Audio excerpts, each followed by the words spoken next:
Hey you guys, happy Tuesday.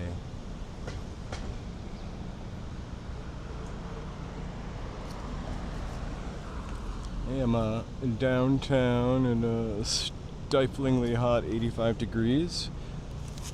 We kind of have a mission though, to take a look at some buildings we walk by all the time, go a little deeper on them, maybe walk inside of a couple of them. Kind of all interesting buildings, to say the very least.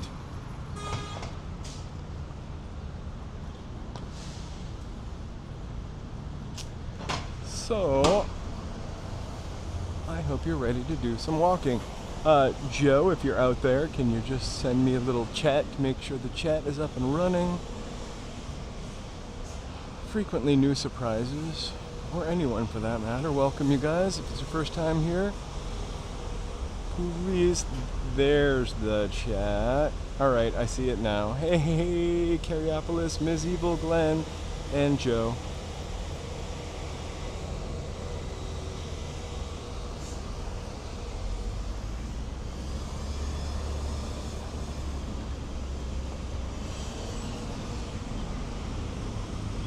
Although I would kind of love to take this right now.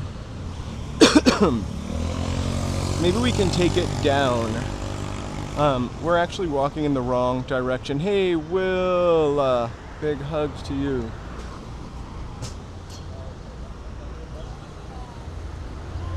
Glad to see you here. So we're right across from the food hall. Not our destination today. I mean, I don't know if this thing has a button. It's really frustrating. I don't know why I call the Grand Market the food hall, but that's really what I mean.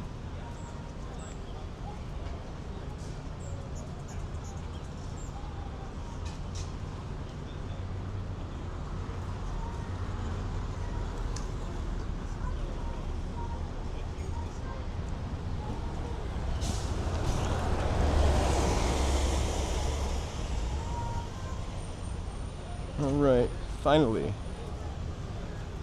I always start to wonder if someone actually hit the button.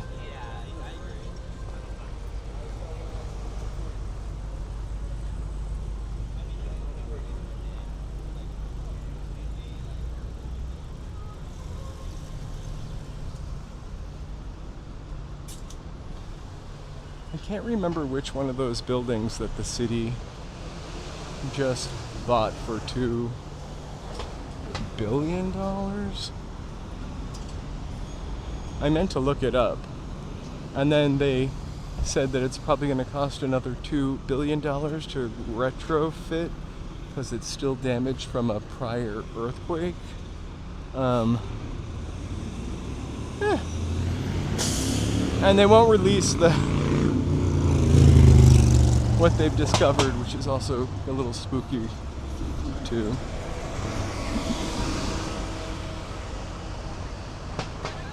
And guess what? We'll be going right over by the building, whichever one it was.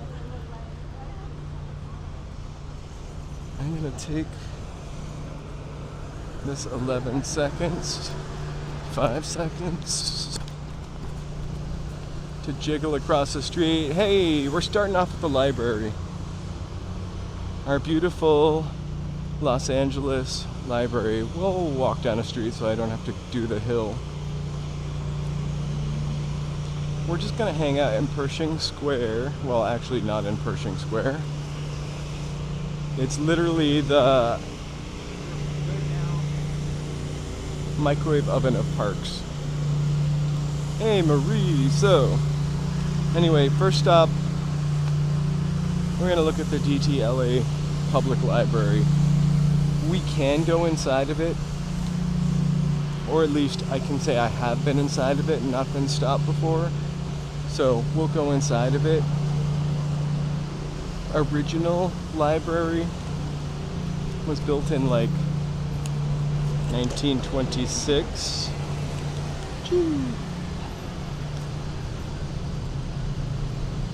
There's a you know, in addition to looking where I'm going, I've got to watch out for crack. Anyway, so library had a little fire in the 80s. And like, I think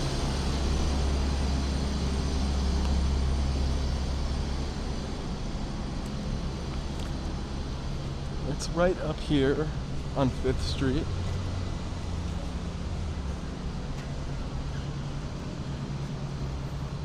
This is really like a pretty grand bunch of buildings around this park from the movie Tron. It's not really, but it might as well be.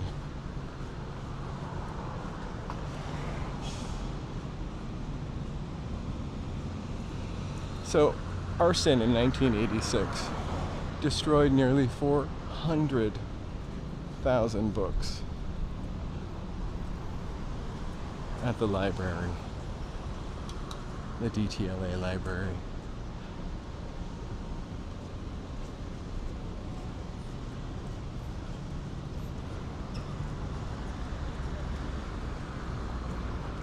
This building is also on our list, the title guarantee building, also another 20s little gem.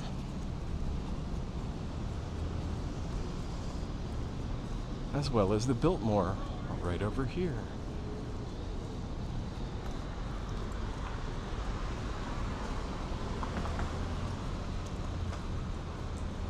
Hey Brave Bull, I don't know that I'm going to go to the Brave Market. We'll call it the Brave Market in honor of you today. I don't know if I'm going to go to the Central Market. I made a pretty hearty breakfast before I came down here today. And perhaps ate a little too much of it. A sort of hash, if you will, with some eggs and some potatoes. And some beef.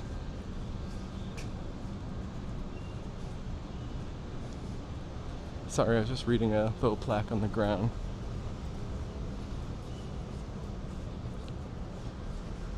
So I think in order to really get the best library experience, we're going to have to go up and look down on it.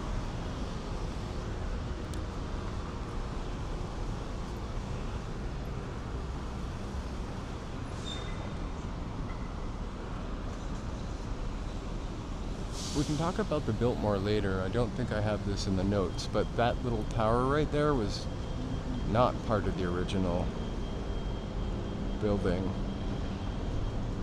It was a theater, and they demolished it and built that when the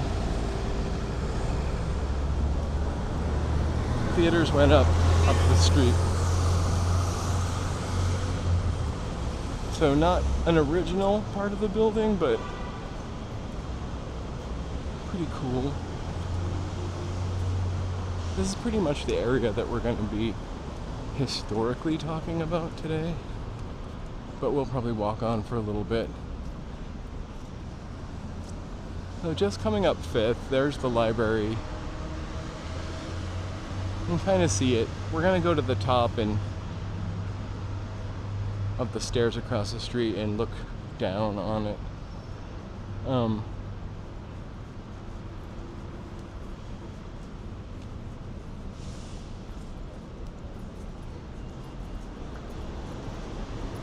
Right.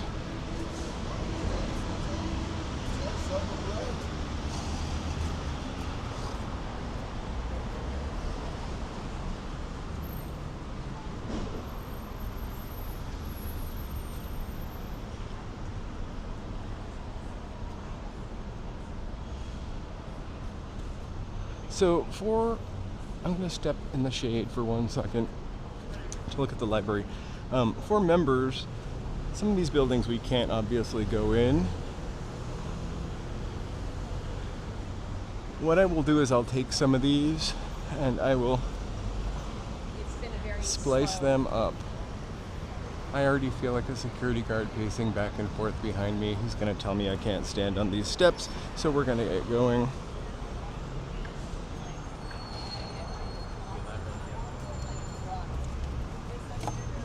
Ooh.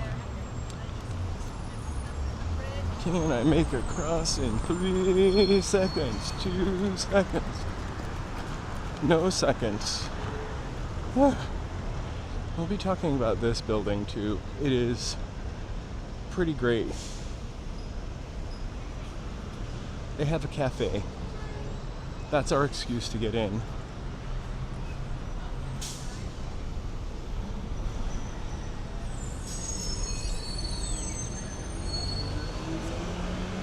Hey, hey, hey!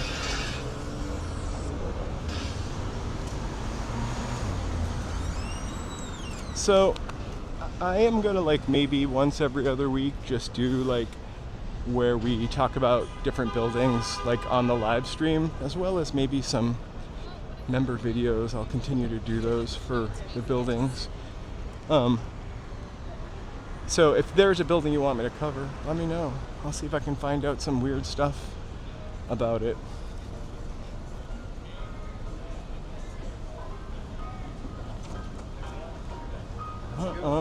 Pokeball.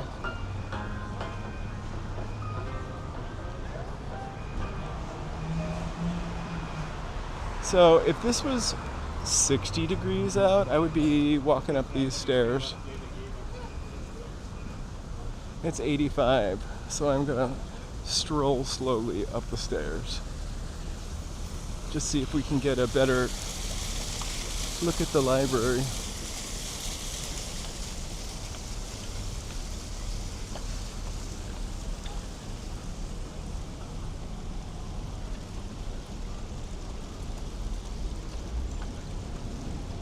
And then I'm going to grab some shade. If you hate stairs, there's actually an escalator for this. Right over there.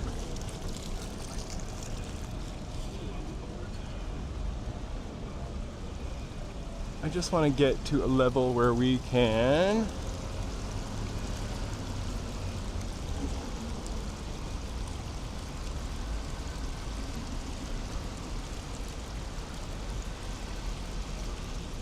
Hey, it did say 11:45. I pushed it because on my way here, a bird literally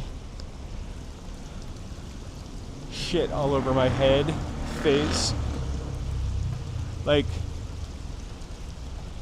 it was like the equivalent of being slimed on You Can't Do That on Television. If you remember that.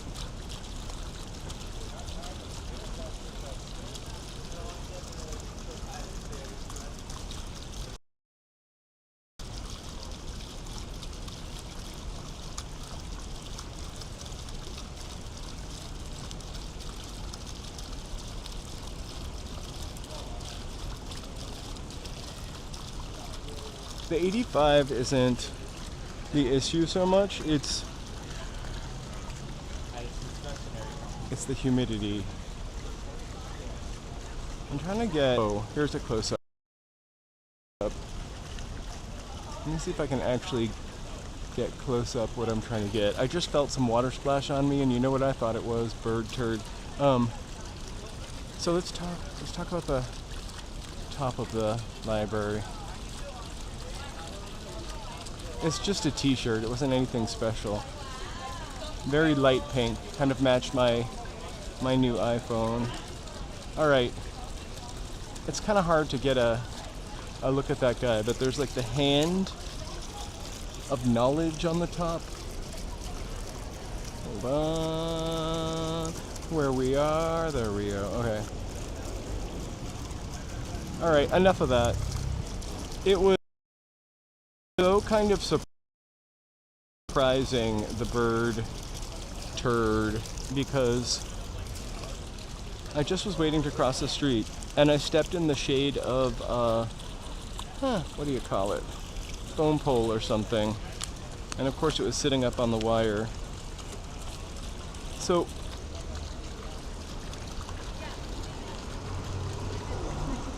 the main part of the library, the first part of the library was built in 1926, right?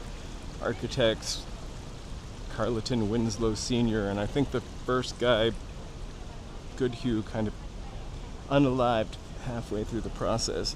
It's Mediterranean revival, and I get that. It's also Art Deco, and I get that. It was definitely an Angry Bird. I also kind of get like a sense of sort of mysticism and whimsy to this. And I'll point out that, namely, the pyramid at the top. I mean, this was built in 1926, right? So Egypt was super mysterious, I'm sure, at that time.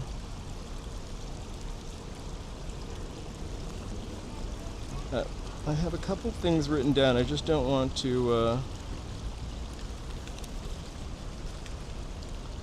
miss anything. So let's talk about Ghostbusters for a second. So, and ghosts, something spooky. I should have just taken the escalator. You know, with every old building, there are reports, cold spots, rustling papers, shuffling feet. The library has them too. I didn't want to tell any particular ghost stories, but I always like to look them up. So I tried to see if we could pinpoint anything in particular, and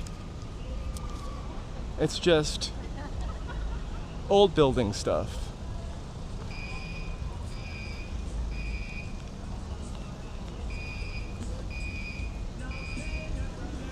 So there are tons of different reliefs on the building signifying different stuff. My favorite entrance really is the front entrance. You can't go in that way. So the front entrance, there are 2 separate escalators. It's a really nice climb, I have to tell you. It's a nice walk staircase. I've done it many times. So this little restaurant is on the library property. I don't know how or when or if that's always been a part of it, but it's kind of a little sweet. I don't know how the food is either, but it's a really nice setting, I think. Almost like a picnic.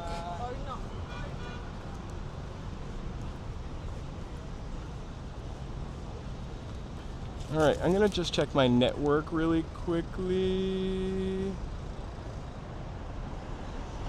Yeah, I think those were supposed to be book emojis.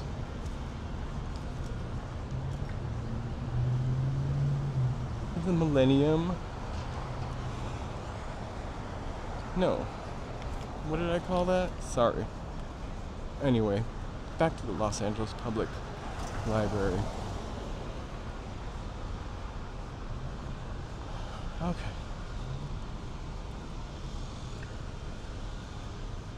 So, this entrance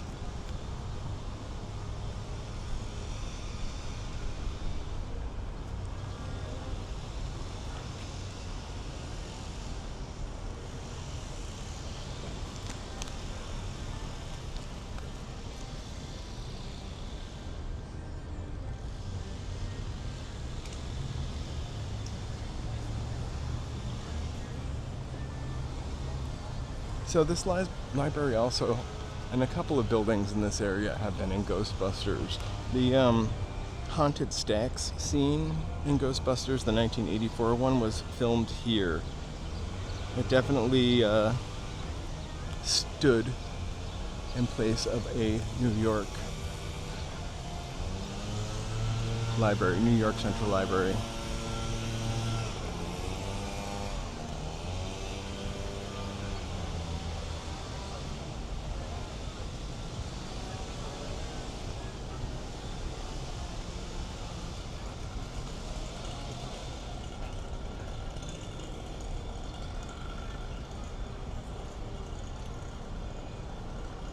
That fountain has never been on since I've ever come here. So it might be leaking, for sure.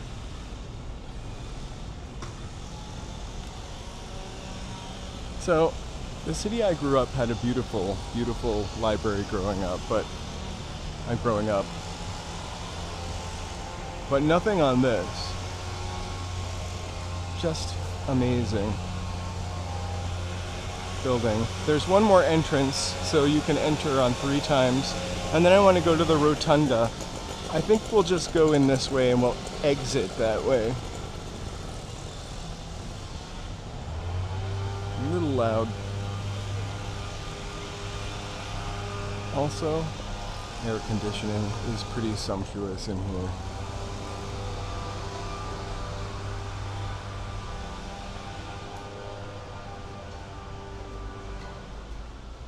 Let me just check my Wi-Fi real quick to make sure.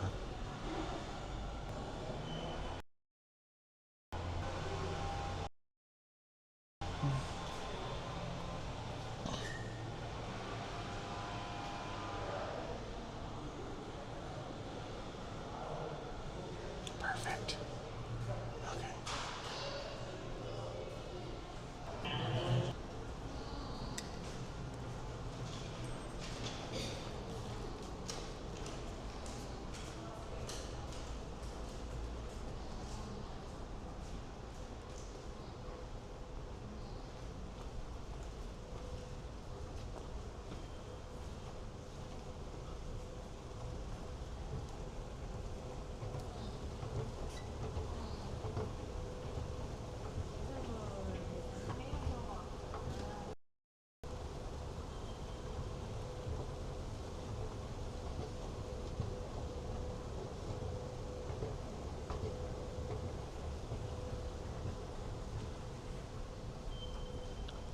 There, I just tethered the phones. That should do something.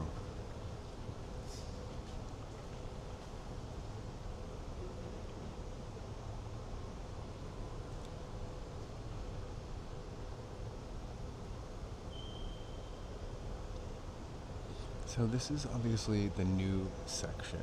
Very California centric.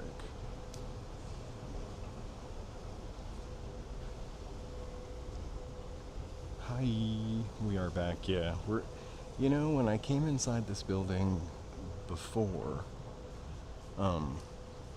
we had no problem with T-Mobile. So, library has books, obviously, also a lot of really awesome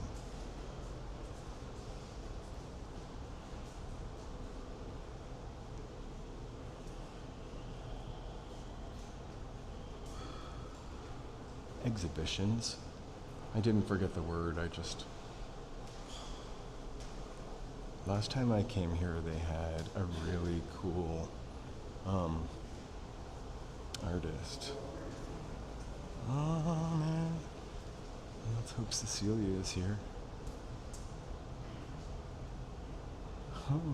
This is our library.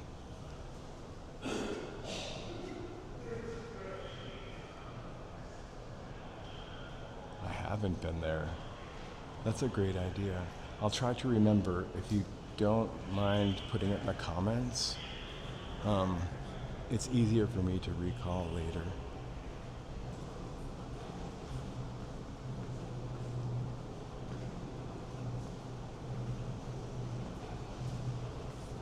I don't even know which way I came in, but this is the way I want to go up.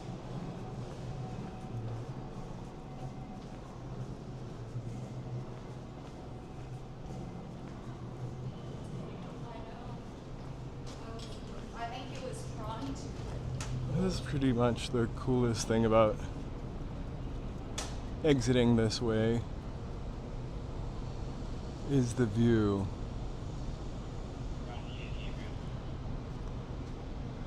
And then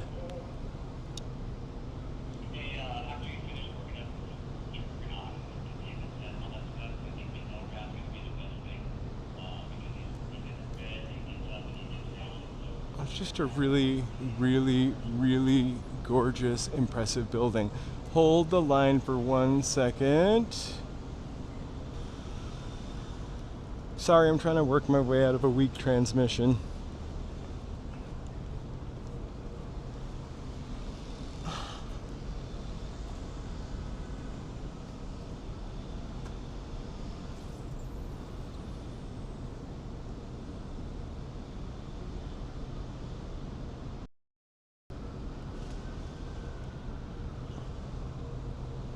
There we go. All right. Thank you for standing by and patiently waiting for that. So this exit, I made the mistake many times driving downtown of like taking the turn here and ending up on this exit.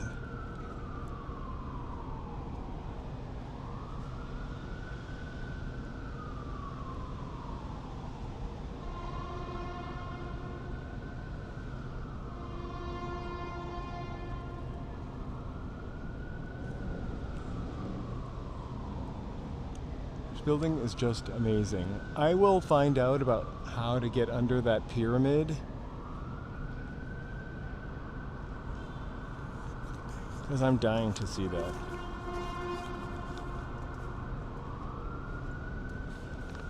Well,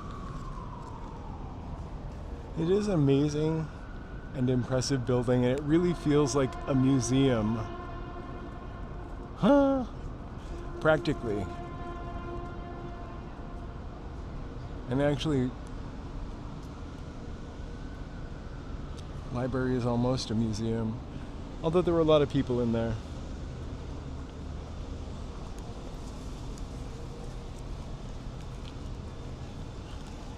I can't believe I got bird turd all over my brand new shirt. I haven't bought a shirt in forever, but yesterday I decided I just needed a couple of t-shirts because I wear t-shirts every day. And unfortunately, I got shat on this morning. Anyway, this is probably an entrance you could take in the olden days. Pretty cool building. All right. I have driven down the wrong way, down a one-way street down here before.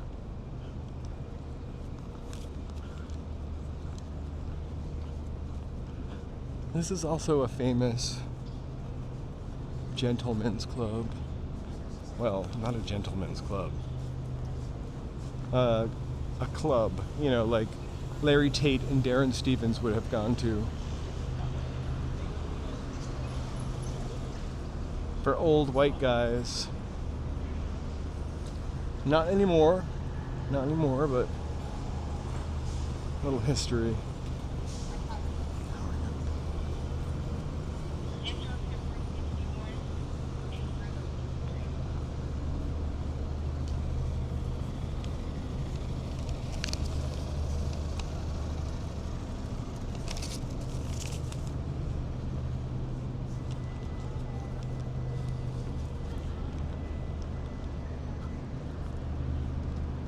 It smells like a delicious burger.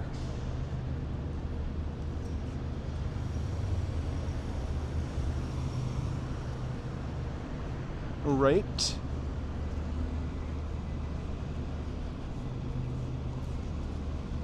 I also am always trying to get under trees, so this morning when I got shat on, I was trying to stand under the shadow of an electric box on the phone pole. Oh, Pinch's Tacos is open.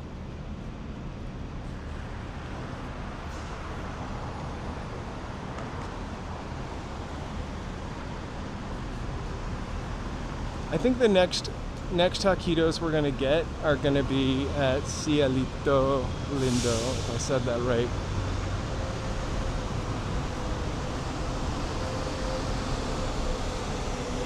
You know, I saw a woman walking with an umbrella this morning,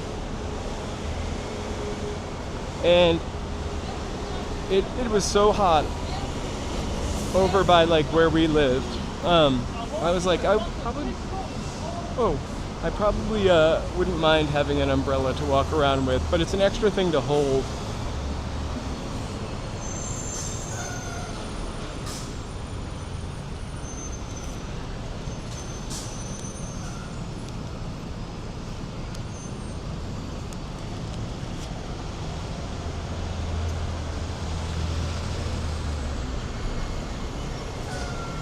Shat happens. You know what?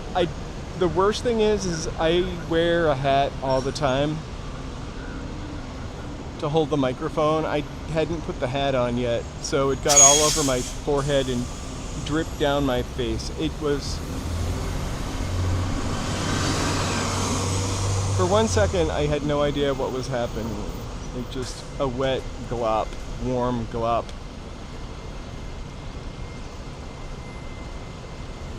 I would like a straw hat, actually. I need something to protect. I need something to protect my neck.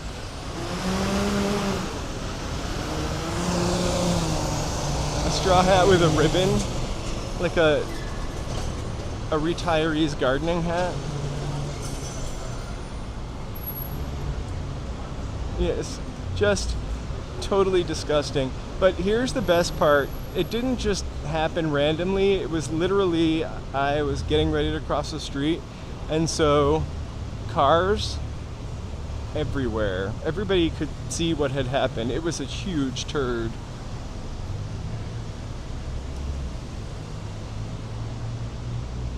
I need a giant sombrero.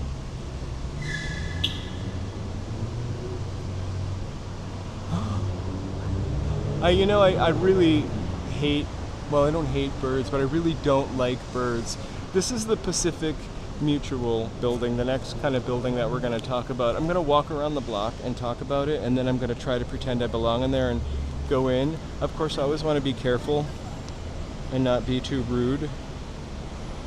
This building was built in 3 parts, 1921, 26, and 28.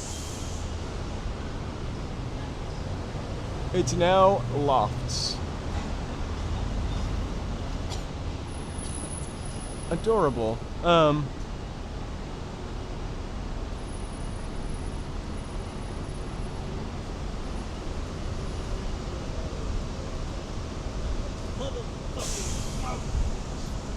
So, design of this building, I shouldn't stand there for too long.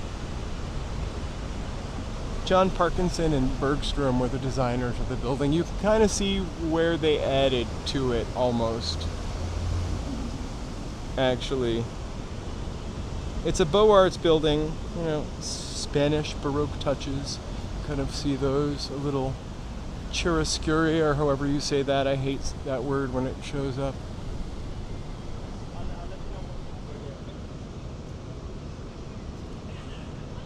So the really interesting thing about this building, unlike a lot of buildings down here, is that it's built, of course, with reinforced concrete, but also terracotta. Some of the blocks on this building are terracotta blocks.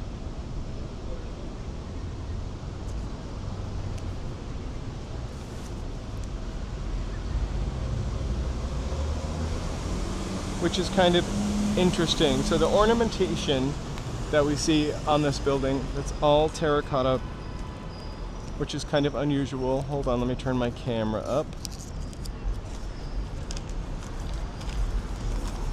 Let me turn my camera up.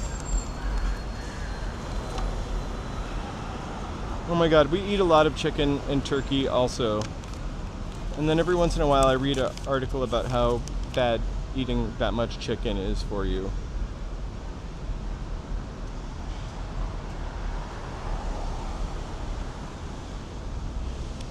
Thank you so much. So this opened as the, thanks Mary. This opened as the home of the Pacific Mutual Life Insurance during the Great Depression. You know how that always works out for buildings downtown here. So this building had to be seized by the California Insurance Commissioner in 1936. Rumors of bad loans. Definitely. I just got a weird message. Hold on.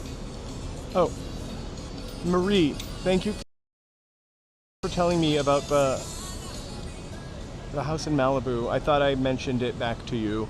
Try to put it in the comments and I'll check it out. I would love to check it out. Thanks, Joe. So getting back to this building here. Anyway, today it's kind of a tech and creative hub, and also residences. I kind of am dying to just walk in the door, but I can see the security guard is already looking at me, or he was looking at me. There's a really cool decorative sundial motif hidden above one of the arches. I'm gonna try to find it right now. And those arches are terracotta. I'm gonna just open the door. I'll pretend like I'm looking for... What can they do? They could kick me out, the door couldn't unlock, we could leave. I'll pretend... Oh.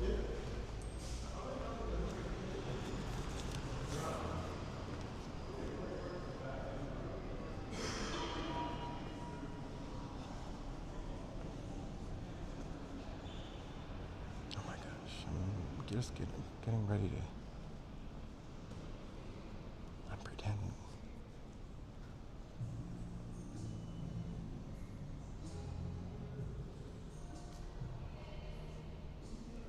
So this is all original, by the way. The only thing they probably added to that is the lighting.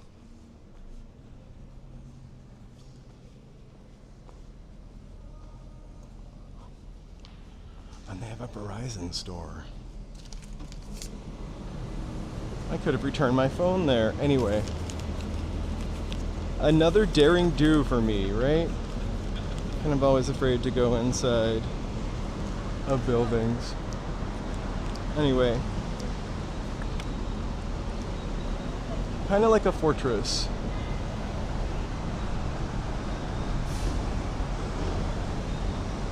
So, the interiors that we were just looking at have been on television. Star Trek, Into Darkness took place there. The Game in 1997.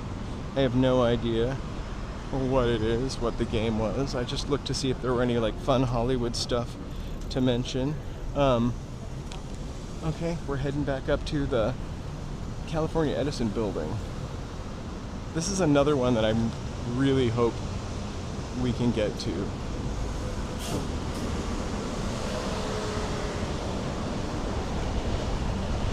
So the California Edison building, a little newer, right? This one was built in 1931 by Allison and Allison. It's an Art Deco skyscraper. Obviously, doesn't scrape much of the sky.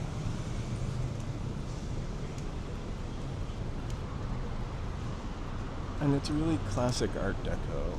It has these really cool zigzag motifs, ziggurat setbacks. It's right there on the corner. It's now, or it has been, like the Torrey Pines Bank for a while. So there are tons of like bas-relief, power-themed bas-relief on the exterior, which is really just kind of fitting for a power company. Every detail lends itself to the fact that it was an electric company.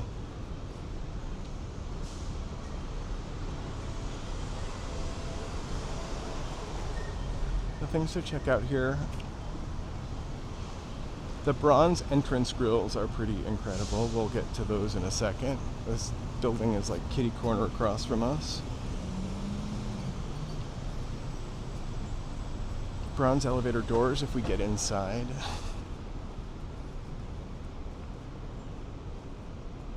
And just everything is stylized with thunderbolts and electric motifs. We'll be coming back here in a little bit. The Biltmore Hotel. So the reason why the lobby is so interesting is there's like 17 different types of marble that cover the walls and floors of the building.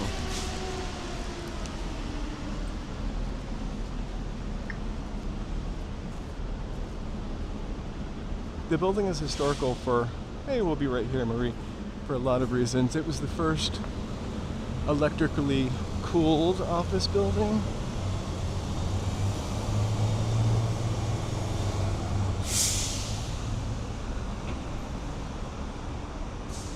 Of course, this building is also doubles for New York or Washington, D.C.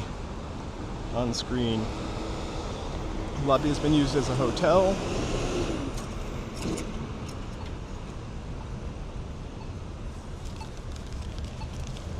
And we're going to get a little closer in a second. I'm usually just going to pretend I'm a tourist when I'm inside. We've got the walk signal.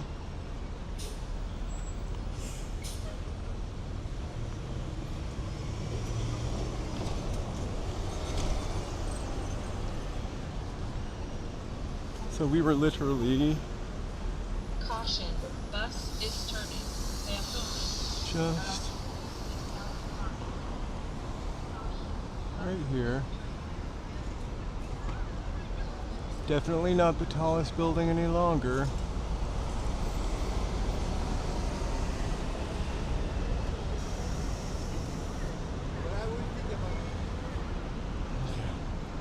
So they have award-winning coffee in there. If anybody stops me, I'm here for the award-winning coffee and Brazilian bites.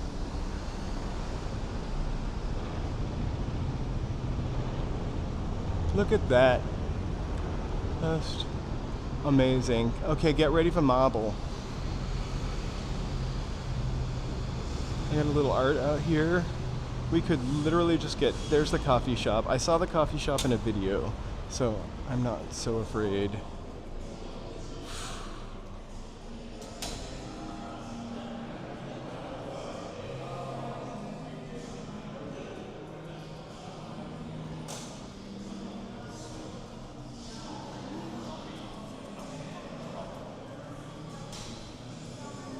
Okay, we'll go to the coffee shop if we can.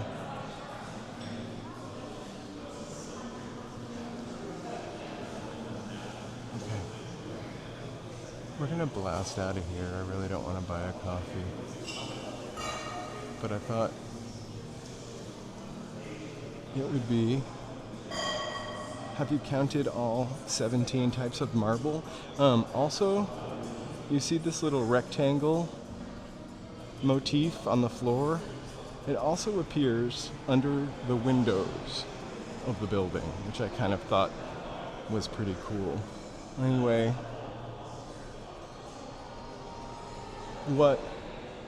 I've never been in this building before, so thank you for coming with me and goading me on.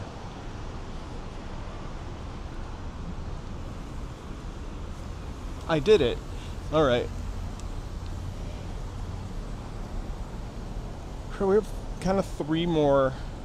1, 2, 3, 3, 6. Yeah, 6 buildings all together today. Oh, Marie, you just missed something great. Be sure to rewind later. The lobby of this building, incroyable.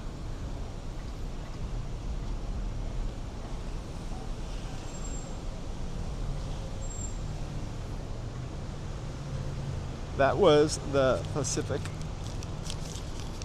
I want to give you the exact name.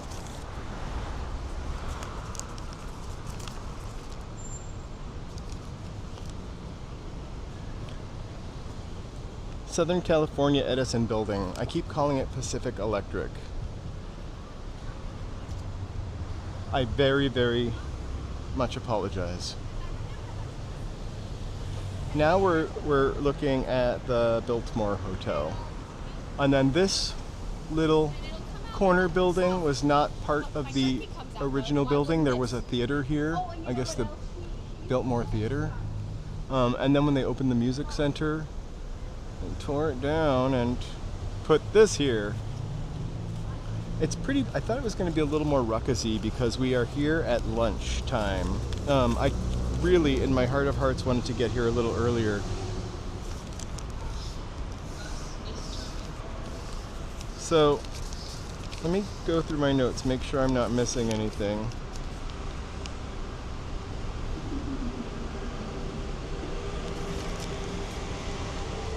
No, alright, the next building is right there, actually.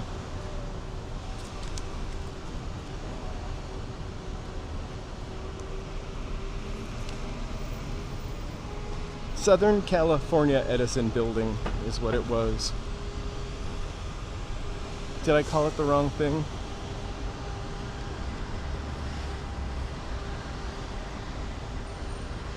On my original, Pacific Electric is the rail cars that we had in the city. So when I was weaning out some buildings, we could do this a million times, and we probably will do these walks downtown.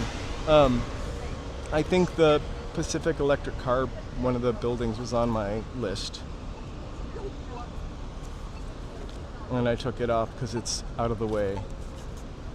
We were in John Fante Square, an author who wrote and lived Bunker Hill.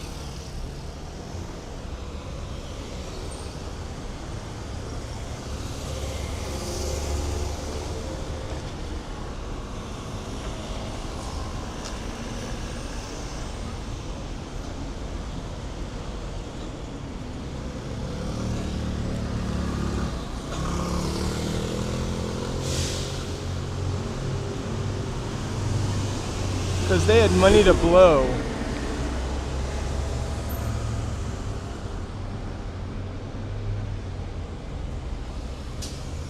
It looks like I've seen pictures of the inside before. I'd never actually gone inside. Oh my gosh. My Band-Aid is falling off, which looks really gross. I'd never gone inside before. But I feel like all of the buildings that have to do with the Department of Power and Water and Edison, maybe not so much Edison, but all the electric buildings for the electric company in Los Angeles are amazing. So next we're going to Checkers, which is a hotel.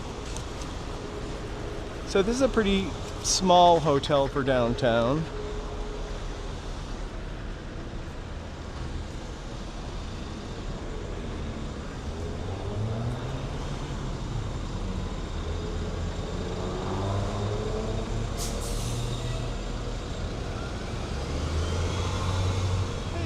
How are you?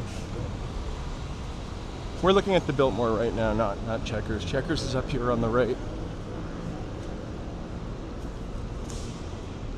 So this building, just past the library, this is like the 90s part of the library, I think.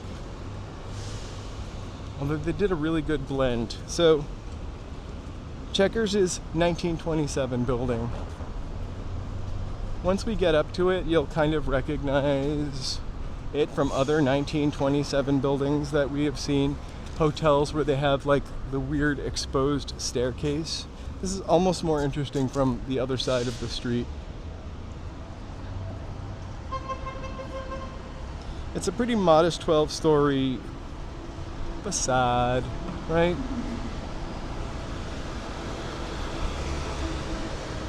It wasn't originally, of course, a Hilton. There's a beautiful entryway with a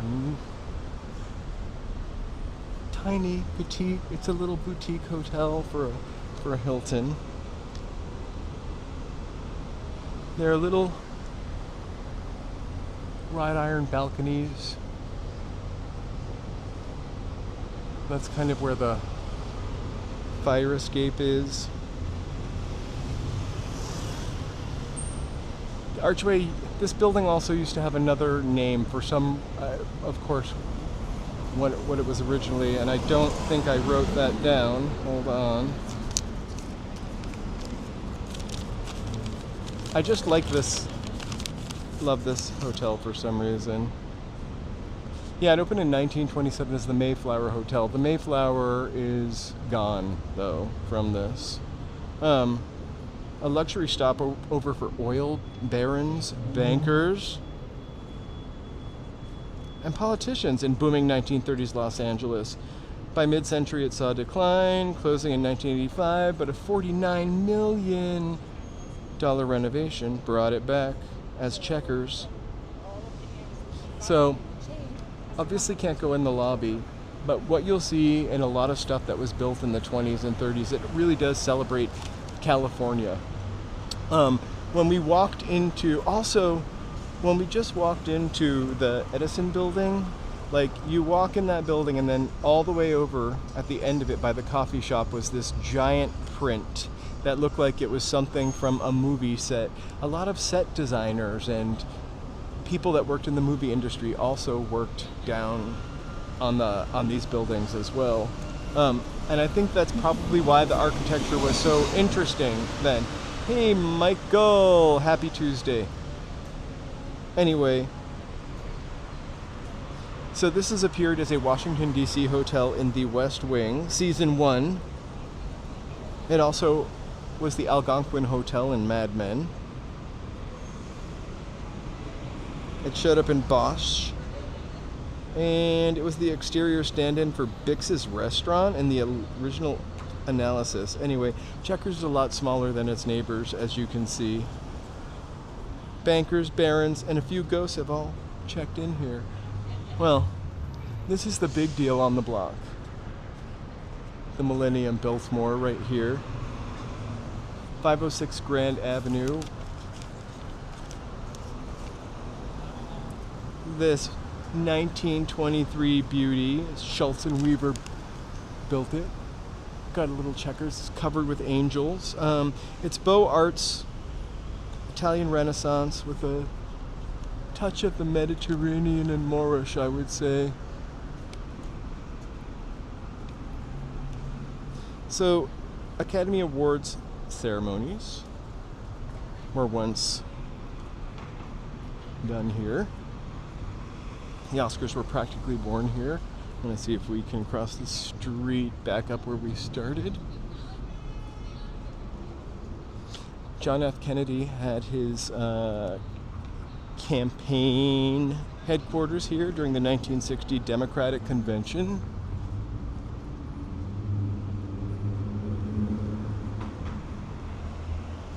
This hotel definitely saw ups and downs. The 1980s, it was renovated to its former glory.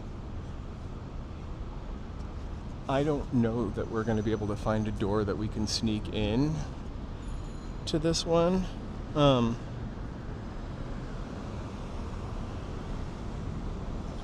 But there are lots of stories. This is a really storied hotel.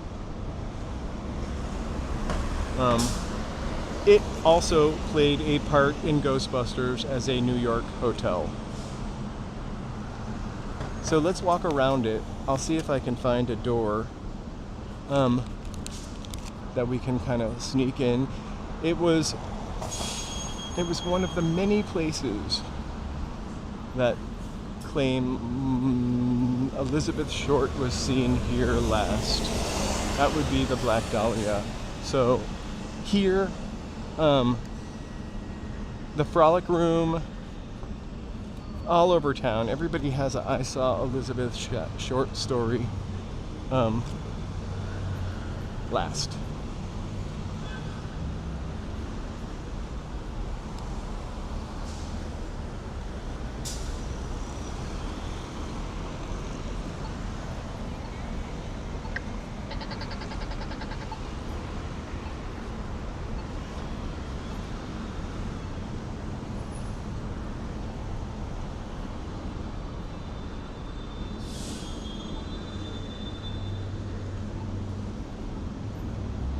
It is still a hotel.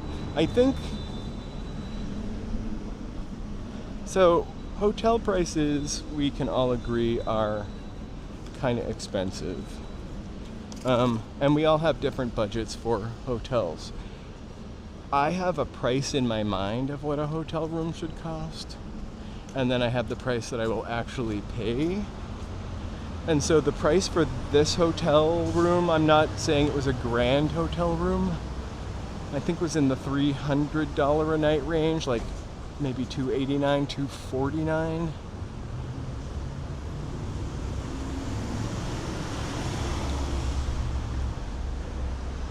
So let's do I'm gonna press the window. I'm gonna just press this against the window before somebody comes and yells at me. You'll never see anything, but look at that crazy ballroom. I mean, hallway. So, I agree. Super pricey, right?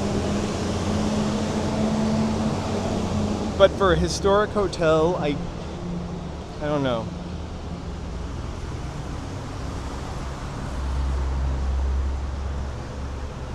I haven't stayed in a hotel for a couple of years. We just get Airbnbs most of the time.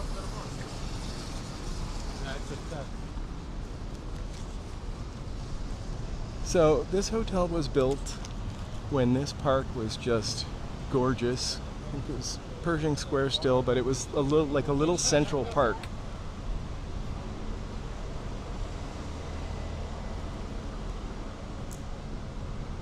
I'm sure you can, or hotels tonight. You know, one summer Joe and I took a vacation, and instead of booking anywhere, I tried to get an Airbnb, but it was, I don't remember which summer it was. They all kind of blend into each other, but they were outrageously expensive. Maybe it was the first summer after COVID. So this is, I think, the entrance from Ghostbusters. All right.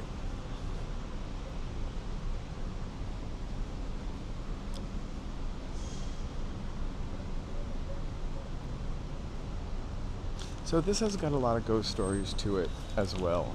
We have talked about some of them on a previous history walk downtown. When October rolls around, I will sort of revisit some of the spooky stories and add a couple more into our mix. So we have one more building to look at, which is on the other side of Pershing Square. I'm absolutely walking in the wrong direction. I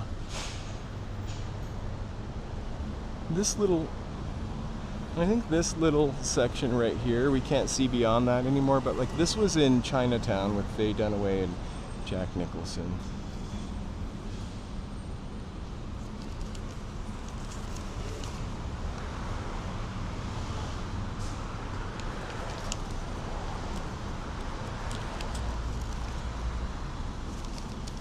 Oh, all right, sorry, my gimbal is going down.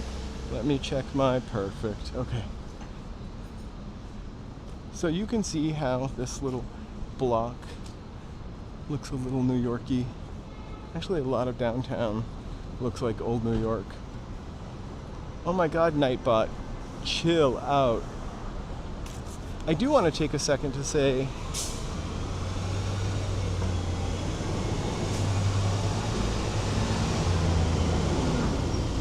if it's your first time here, please like, subscribe, and chat. And then I also want to take a second to thank my members for your support. But unfortunately, I didn't update it. I'm terrible. So for all of my members, Mary, you're a member.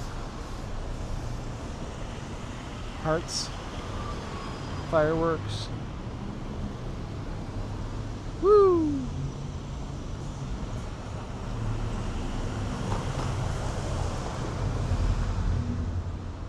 I'm sorry about that. Thank you guys so much for your support. The movie Chinatown is excellent. It's like Faye Dunaway at her peak of like beauty before she gets Mommy Dearest crazy.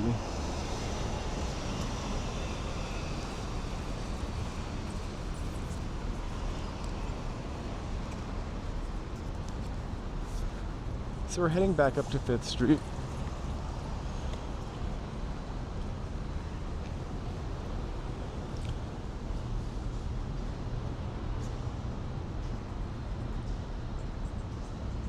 Oh, Marie, I'm really sorry about that.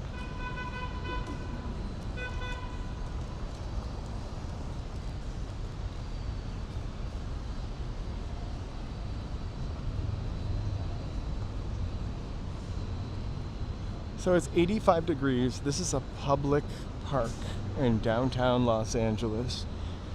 This is, I love it. It's a little event space. They have ice skating here in the wintertime. It's just too hot for a park like this. If there's no one that wants to enjoy this.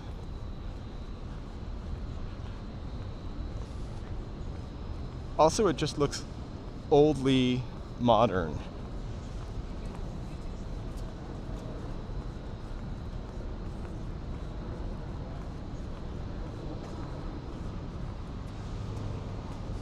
This is where we saw the Missing Persons concert.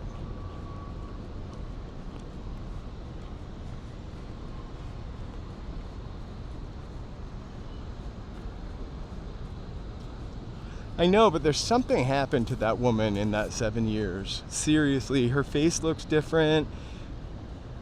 There was that guy that she was involved with that I think she had to make a producer on Mommy Dearest. I don't know, there was something, her face changed between like Network, Bonnie and Clyde, and Mommy Dearest. But I also think that Mommy Dearest was just a crazy movie.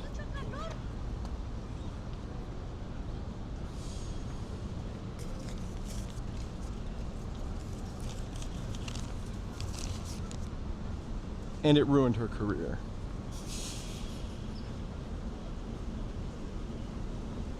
Ah, thanks. We'll be here. You can always rewind later. And we'll be live streaming tomorrow and Thursday. We will not be doing Friday, Saturday this week because we're gonna go camping.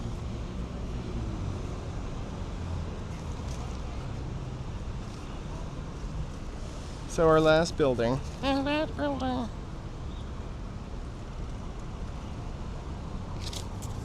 I almost 401 West 5th Street, the Title Guarantee Building. Pretty sure it's this guy right here.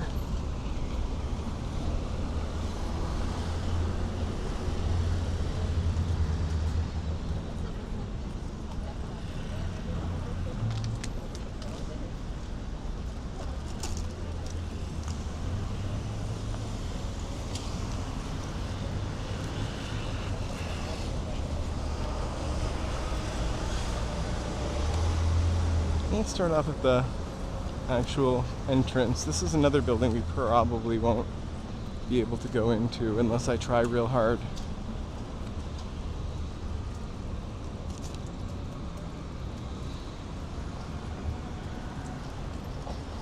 It's got a scary window.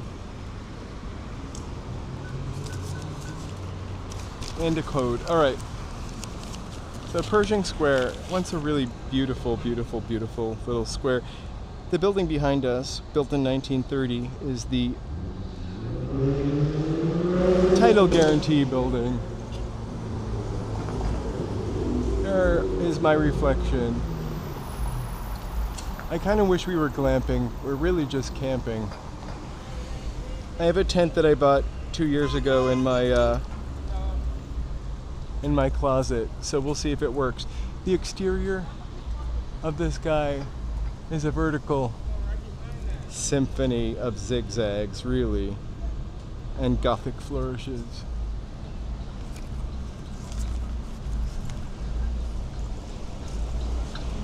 I just want to be careful not to walk in front of the bus. We'll get a better view from it.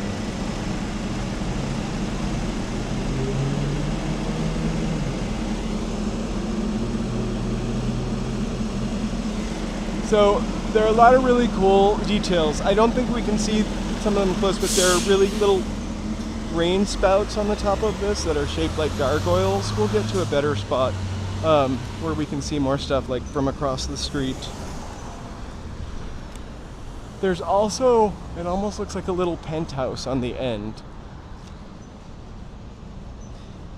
So this was built for the Guarantee and Trust Company.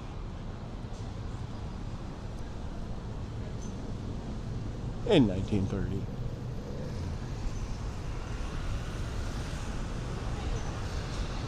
At the time, LA had like a 150-foot height limit in 1930. Oh, hey, Aaron, thank you so much. So everything above the 12th floor of this building is technically unoccupied tower. That's how they got away with building this building so high.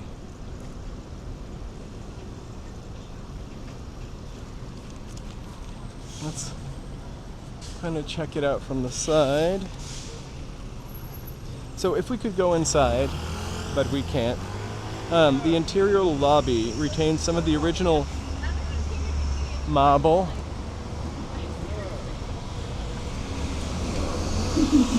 Sorry. From 1930. Most remarkable are 6 murals by Hugo Ballin adorning the elevator lobby, which depict epics of Southern California history. I would really love to get in and see those 1930s.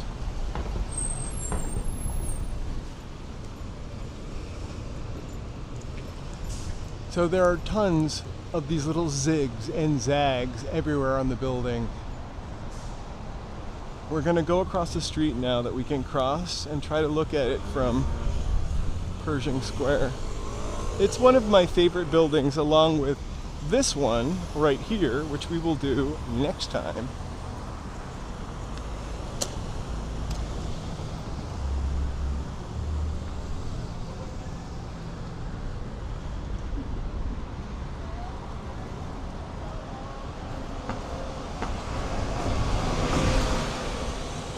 That's how I feel about the hills, Mary.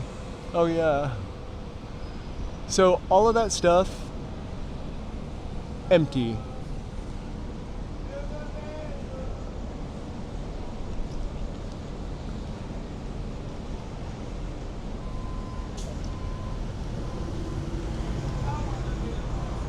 So that's our 6 buildings for today.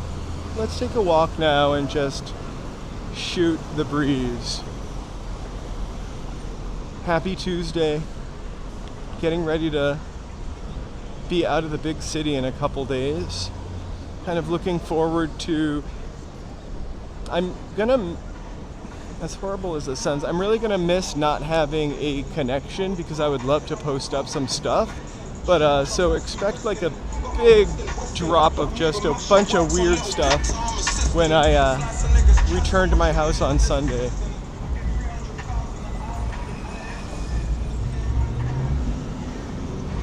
Me too. I think the next trick for me is to, they have historical tours on Sundays that you can take in downtown LA. I think the next thing for me to do is to try to get my butt down here to one of those. Just so I can learn some stuff to share. Not completely copy someone who has done all the hard work. Oh, hey, Broadway. But what I'm really dying to do, or dying for, is to, I gotta stop saying the D word, is to get into some of those theaters that just have stores in front of them. Because apparently, behind the store portion, the theater just sits.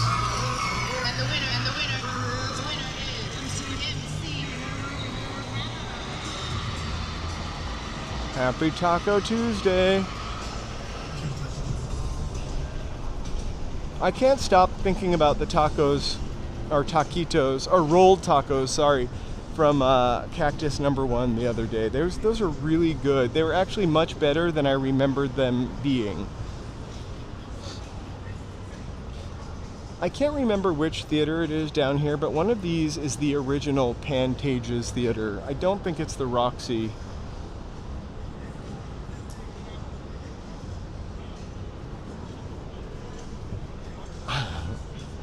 I don't either, Mary. It doesn't sound good at some point. It just sounds distorted. I have a nice stereo system in my car, or nice speakers. But, yeah, I like it a little lower. I like to be able to sing, especially in traffic.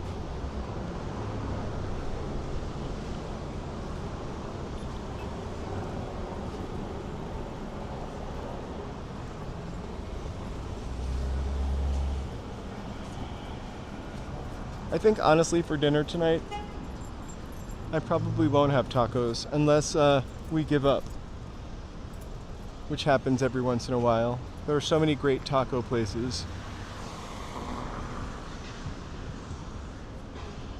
So many. All right, I can cross now.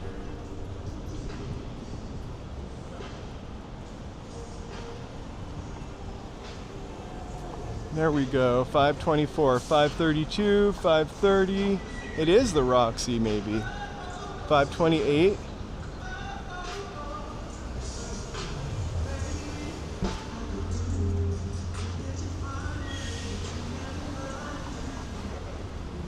Or maybe it's this place with no address.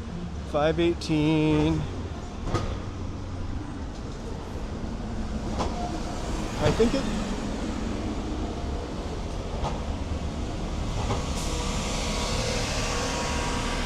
So that's 526, 518. This has got to be 524. I'm gonna look on the door. They kind of hit it and I don't blame them. This is 524? 524? 524? No, it's 522. Where's 524? I don't know. This one? So it probably was this. Oh, 534. That's alright. I got to meet some new people. They didn't like the fact that I have a camera, though. I don't blame them. Alright. So, the arcade.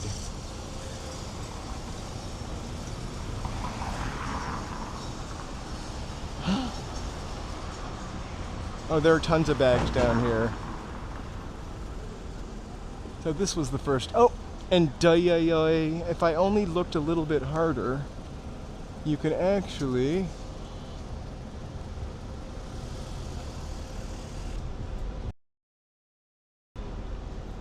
see Pantages written up there. Alright, I probably should leave the jewelry store so they don't think I'm casing the joint. We'll walk back by the purses.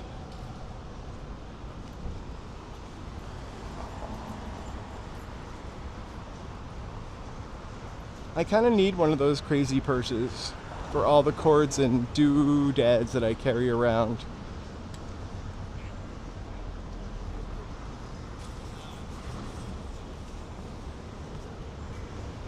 I'm actually going the opposite direction of the way I want to go. So now I'm going to go in the direction of more purses. These poor little people think I'm like casing the joint. Alright. Some beautiful little Art Deco-y stuff happening over here too. You can kind of see some of the old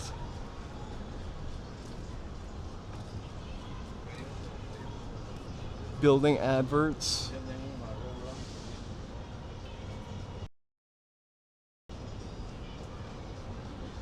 And then of course something we could all use.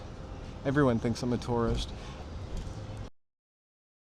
I feel like the pink shirt I was gonna wear would not have given me a tourist vibe, but I put on my stripy, it almost feels like a dad shirt.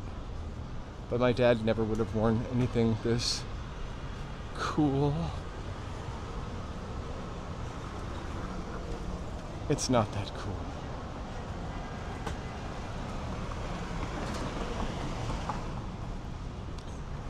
So for the couple buildings that we didn't go inside, I'll do some clips from this video and I will put those into the members portion so we can see the interiors of some of those buildings. Spring Street Arcade, I almost called it the Springfield Arcade. I can't tell you how tempted I am to weigh myself.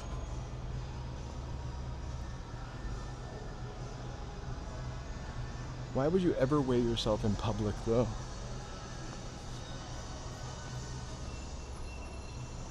This is kind of my version of a loud Hawaiian shirt. It's pretty stripy. Sorry for showing you my arm.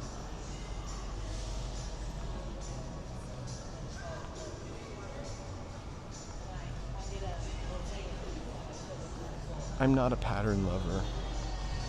I like the idea of wearing patterned clothes, but I always feel... I think the only pattern I wear besides some plaids is like for t-shirts. I like this blue and white French stripy t-shirt. I think that's been kind of my thing for like 15 years.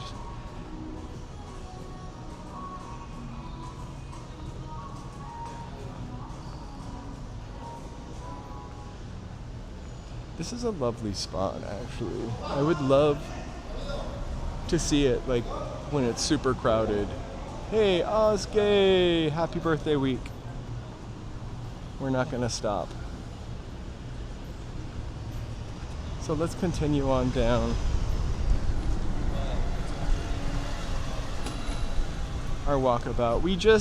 Nice to see you, Ozgay. You can always check it out later, but we went to a couple buildings and talked about a little bit history, pointed out a couple things. I did forget to point out something on one of those buildings that I was so excited to point out, which is there on some of these older buildings downtown, there are still little hooks for the Pacific Electric cable car wires. I almost called them cords. Like this. I'm trying to see if there's one there. Definitely not on that other building. Oh, that little loop.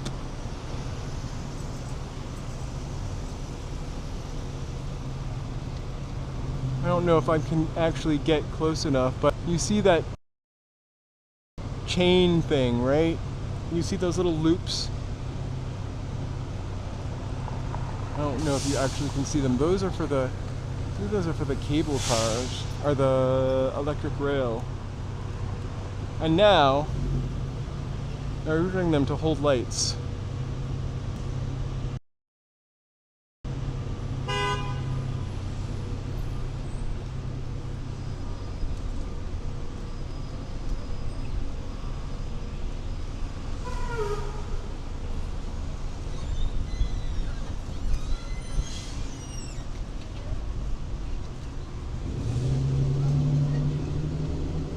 So this place just opened in my neighborhood also.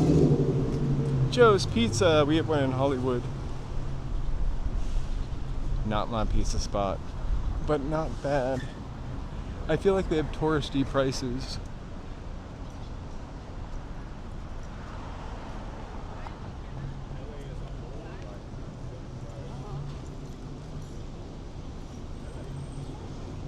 There's another little... This one definitely got treated again.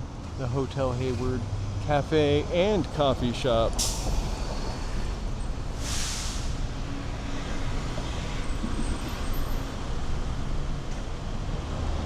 Look at that.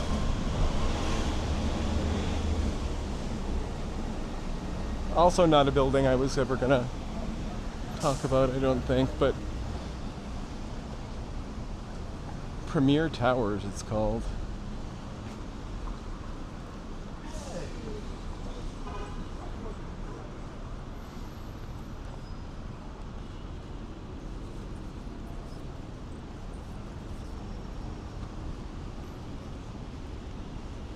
I don't know what it is.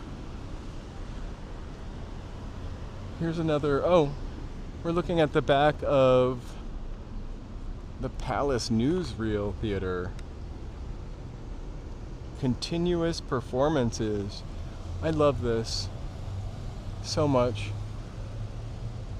Every time I look at it, it just looks completely different. Or looks like something different to me. I used to think it was like a Native American for some reason. It's not. We can do a Santee Alley again. I also, in October, I want to go to, I think it's Olympic. There's like maybe a 2 or 4 block area that has like 4 different types of regional tacos in Boyle Heights, sorry.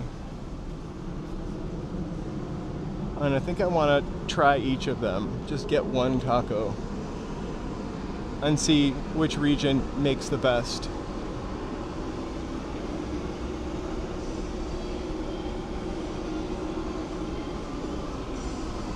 I really just wanted some shade. Oh.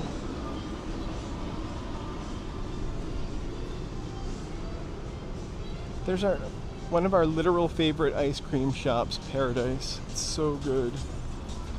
It would be a perfect day for some ice cream, but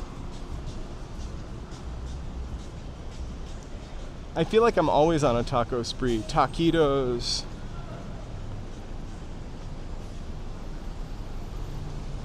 So we're on 7th. How long have I been streaming? 1 hour and 24 minutes.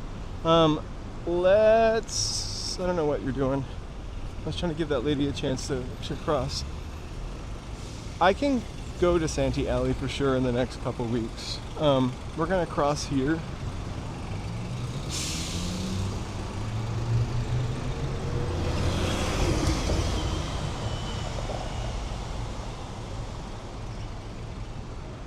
Me too, like even the financial center building.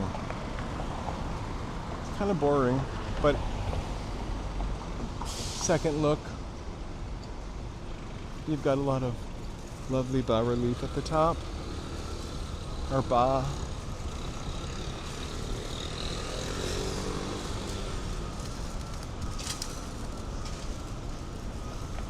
Oh no, there's a really lovely guy that works in there too. He's super nice.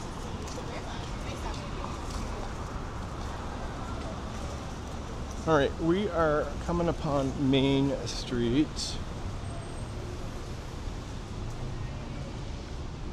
And then At least 21. He's just emotional. I'll crack my time.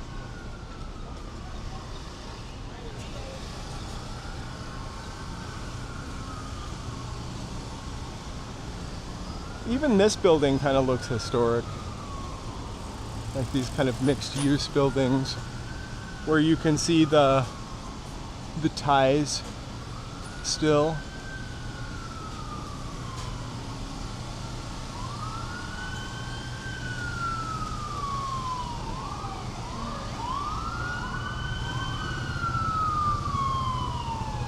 So Santee Alley is just on the other side of the street over there.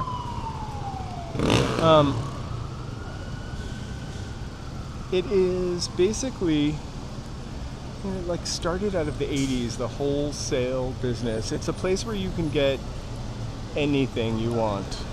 Meaning, that sounded pretty, not like a liver. Any fake thing you want. Any fake Louis Vuitton purse, Rolex, anything.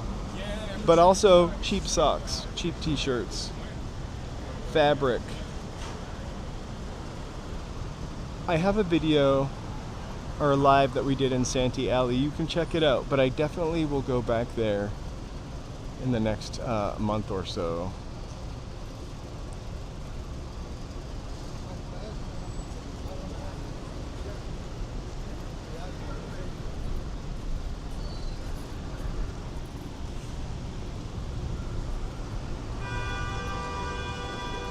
So we're on 7. This is sort of the historic business core.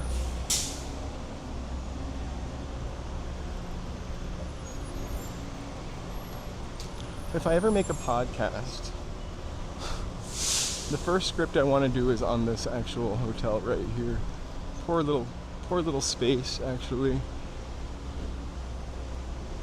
We talk about this a lot in Los Angeles, but buildings were built, the Great Depression hits, or somebody builds a new hotel. And so this guy, kind of this area, sort of unalived, probably pretty soon after it was born or built, within 4 or 5 years. Biltmore was built, and then train station down here closed down. Really just interesting story. It's on the edge of Skid Row also. Skid Row begins right behind that hotel, or maybe even at that hotel. It is like nothing you've ever seen. It is not like a flea market. It is like booth after booth after booth after booth after booth. They're like little set up booths, and they just sell everything. You want a snapping turtle? You can get it. You want fake Marlboro cigarettes? You can get it. You want to see a man with hands for feet? You can see it. Santee Alley.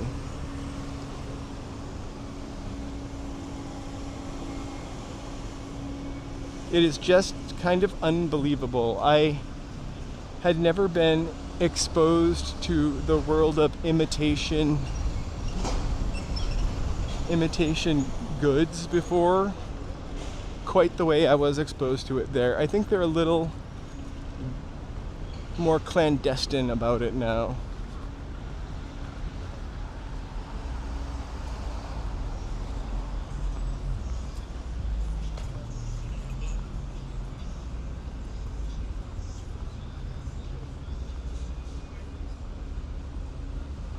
So that poor little Cecil Hotel was sort of a victim of its location.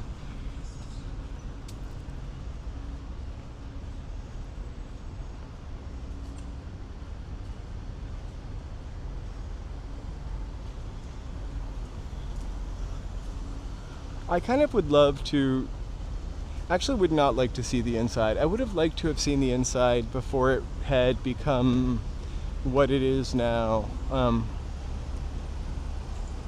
It was definitely not the most glamorous hotel. It was just an upscale hotel.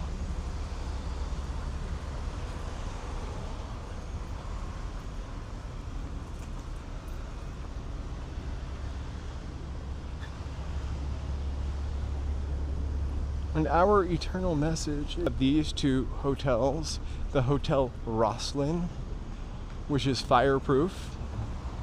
It's a big thing in hotels. And the $1 Million Hotel.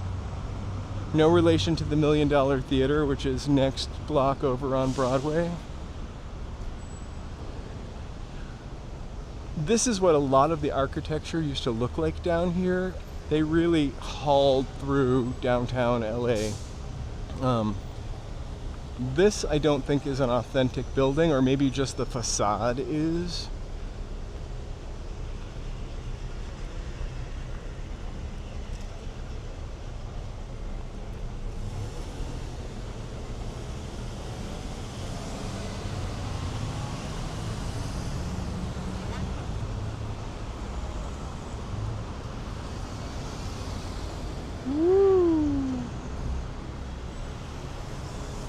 Hey, alright, I can cross the street again.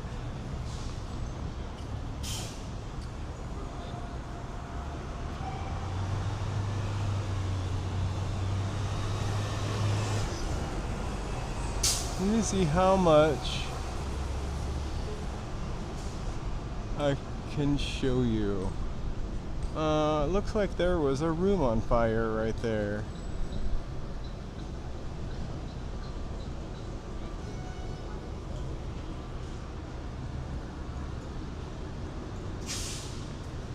They're just really cool.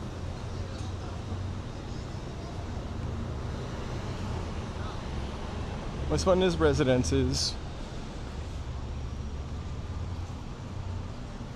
Can barely. Studios are $749 and apartments at $1650. And still has a little of the original charm. You can't see, it's kind of dark in there. A little.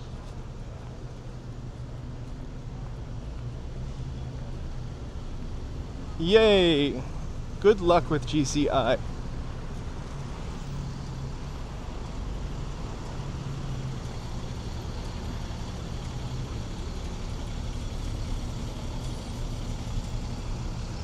And gentlemen, I just wanted you to know my sponsor today,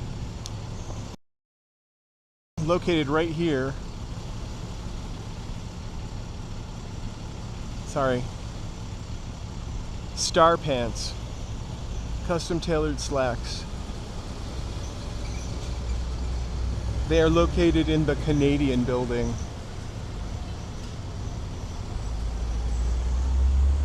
I didn't even know there was a Canadian building. But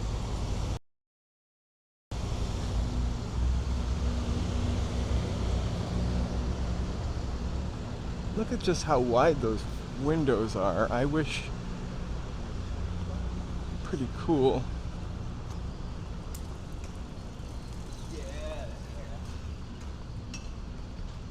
Okay.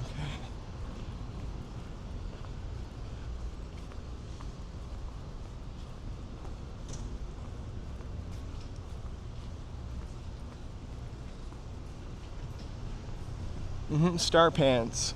If you want to feel like a star in your pants, Star Pants. Located at the Canadian Building on Main Street in downtown Los Angeles, California. I wonder when Star Pants close their office up.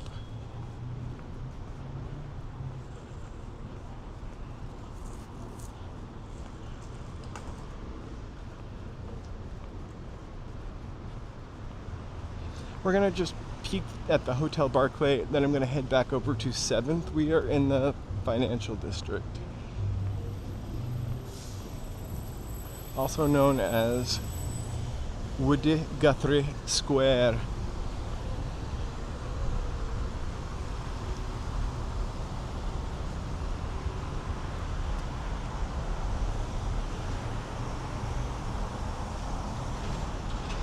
I think I'm getting the hang of here. We can peek in here. It's just like a diner.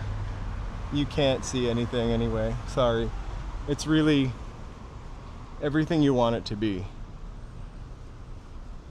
And then I mention this all the time. Sorry, you guys that are always watching. But inside of this is like this shoe shop that closed up in the 90s and never opened back up. And it's literally... we can't see in that either. It's just too dark or too light. You can see me.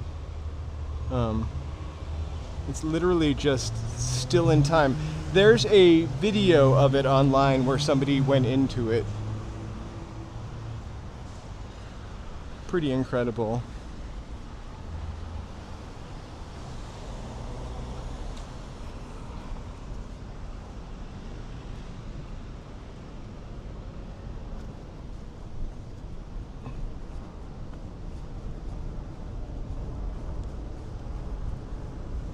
This is, okay, one last, we're not really going to talk about this building too much, but this white building over here on the right was a theater. It was probably the first theater built to show movies and not vaudeville.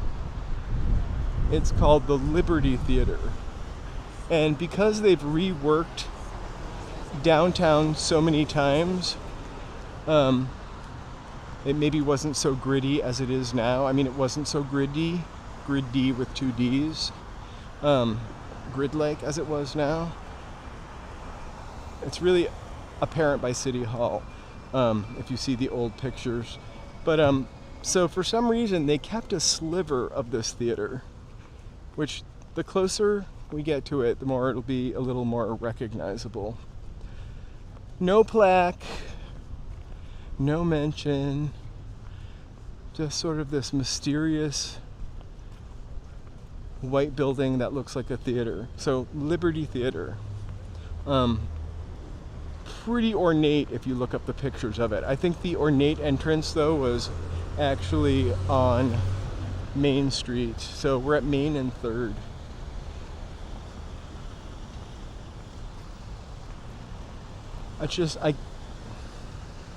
I can't walk yet, but we're gonna walk and then just sort of like take a look I can't understand why they kept that section though.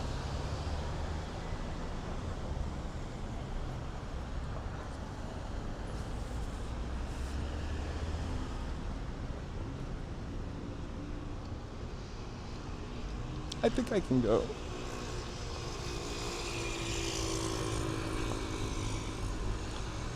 So obviously they tore everything down to the left of this. And this building, no longer in use, is what replaced it. But it's such a small little sliver of the original building. I wonder what the story is as to why. I've looked it up and I could not find it. Ah, now serving palomas. I could go for a paloma. I really could.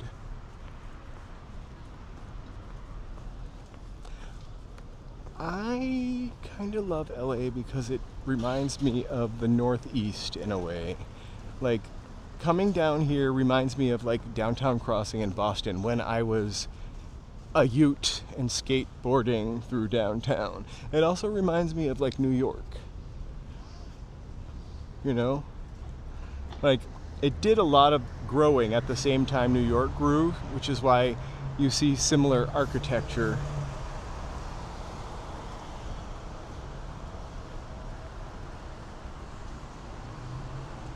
I am happy that Jimmy Kimmel is back today also.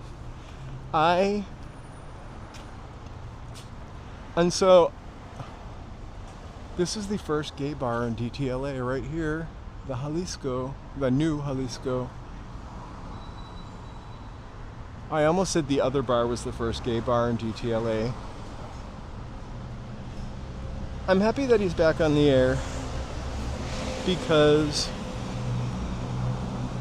that was obvious and ridiculous, first of all.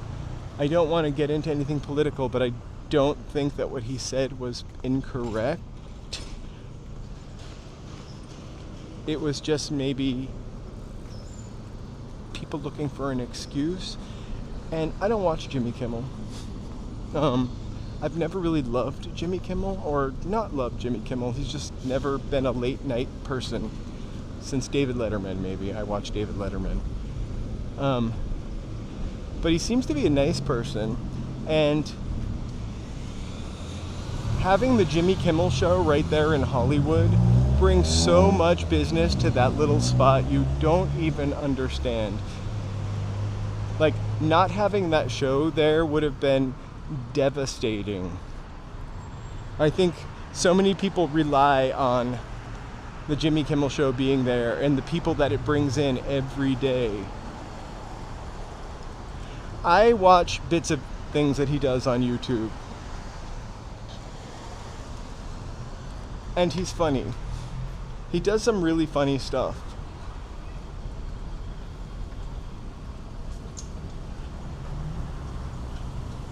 But like, that's honestly two things, you know, free speech, definitely really important to me and to you.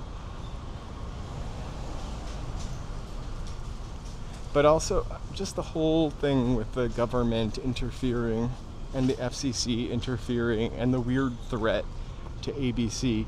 But I will tell you, Sinclair Broadcasting is not going to show Jimmy Kimmel. They're still keeping it off. Sinclair Broadcasting is the worst. If you want to know about Sinclair Broadcasting, just look them up. John Oliver has done stories on Sinclair Broadcasting, I think, since 2015. That's a crazy company.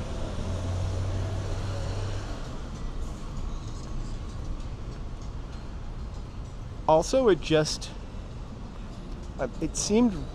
was wrong. You know, I think what ABC had said, if they had said, yeah, it didn't seem like the right time for him to say that, so we wanted to give a couple days of breathing room. If they had initially said that, I think a lot of people still would have been mad. but they didn't. It seemed like they made that up to cover their arse when they lost $3 billion in stock. And I also, being in California, I don't want to see anything bad happen to media companies, Disney, ABC, but really disappointed. I don't have Disney Plus.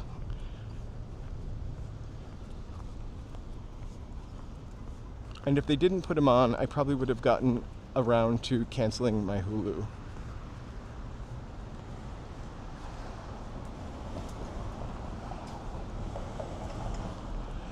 I'm trying to remember.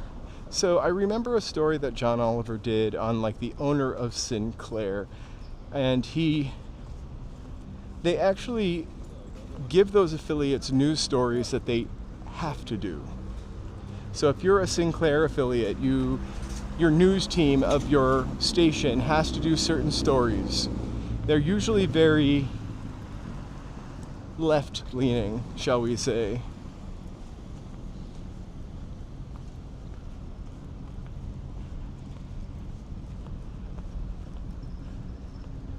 Also, I don't know anything about this building. Its name is Douglas. We call it Doug for short. Is not on my list. So we're third. I'm walking back down to about 7th, and then I'm going to say cheerio for today. We will be, hey, JK, welcome, welcome. Nice to see you. Love to see you. So I will be live streaming tomorrow. I will put up a page probably today. I want to see if Joe wants to do anything tomorrow before I make total plans. And then tomorrow is Wednesday. I have to keep saying this because I'm cutting off for Friday, Saturday, and Sunday. I will upload some stuff for those days. Don't worry, not a total break. But it will be member stuff.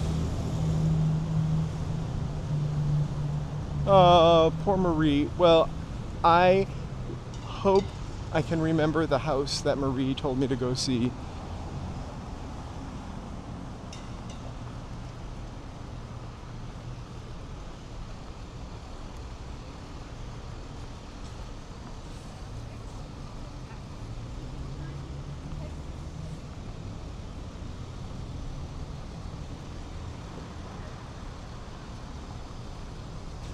It's another celebration. Thank you so much, Mary. Another celebration of California history. Smells like burnt rubber over here.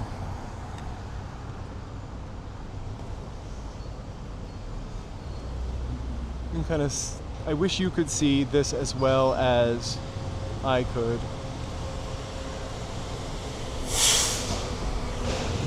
It's pretty cool. Oh, let's walk through it. Have I been kicked out of here before? I think there's something really interesting hiding in here, if my memory serves me. Oh, I have 8 seconds to cross. Good thing I didn't rush out. Yes. Broadway Spring Center, a joint adventure of Allied Parking and A&R Auto Parks. Dun, dun, dun. Okay. One of our coolest historical people of all of Los Angeles, I think, and definitely not somebody that I really knew about until maybe the past 10 years, and I heard the story on NPR. So I was pretty surprised when we came across this one day, sort of hidden back here. But there's a reason that it's hidden back here. So Grandma Mason.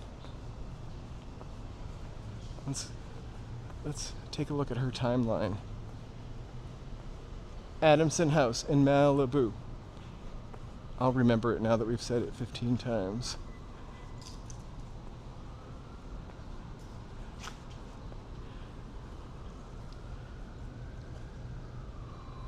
So this is by Sheila Levant, this display. So 1810, 40 settlers from Mexico established the Pueblo of Los Angeles. 26 have African ancestors. Really hard to see this stuff, but Biddy Mason was born a slave. So the Plaza Church is dedicated in Los Angeles. The Plaza Church is dedicated in Los Angeles, now part of the newly independent Mexican nation, 1821. The Plaza Church we saw on Sunday. I think Mary V was baptized there. In 1840, Biddy and her sister Hannah become the property of Robert Smith, a plantation owner in Logtown, Mississippi, and she learns midwifery. 1840, the United States sends Lieutenant Ord to survey Los Angeles, and he names this street Calle Primavera after his sweetheart in 1849. So Biddy Mason walked to California on a wagon train from Mississippi.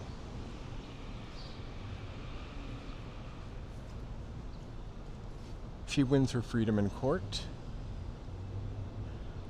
Smith transports slaves to California, so Smith transported her, a free state where Judge Hayes declares Biddy Mason's family entitled to freedom and free forever in 1856.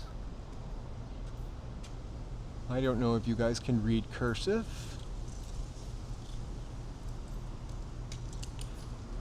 So from 10 years' wages, Biddy saves $250 to buy this homestead, lots 3 and 8, block 7 of the Ord survey, a bit out of town amid gardens and groves. I think we were looking at the Ord survey back there. So she owns land. A slave, former slave. Pretty amazing.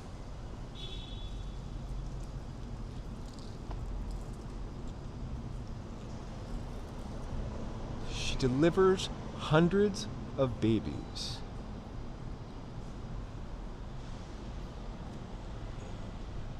In 1870, Biddy calls a meeting here, like where we are, in her home to organize Los Angeles' first African Methodist Episcopal Church.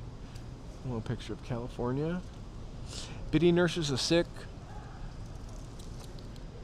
comforts prisoners, and pays grocery at 4th and Spring to feed all the families made homeless by seasonal floods in 1880 to 1990. So this is about the area where we are at right now. Robert and Henry Owens, Biddy's grandsons, start a livery stable here on part of her homestead when Los Angeles is booming in 1885. Spring Street between 4th and 7th is the financial center of Los Angeles, a city of over 50,000, including 1,258 blacks in 1890. So Los Angeles mourns and reveres Grandma Mason.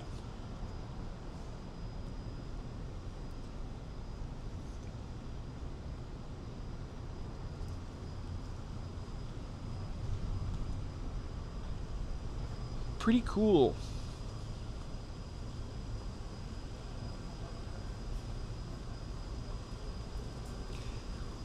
I'm delighted that it's there.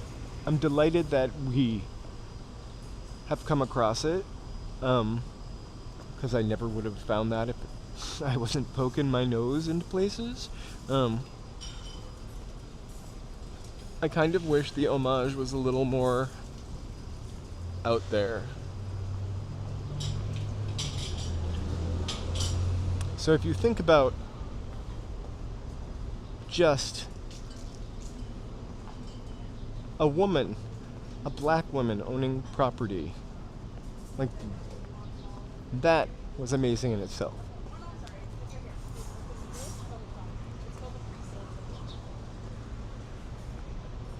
Grand Central Market, but the humanity and the giving.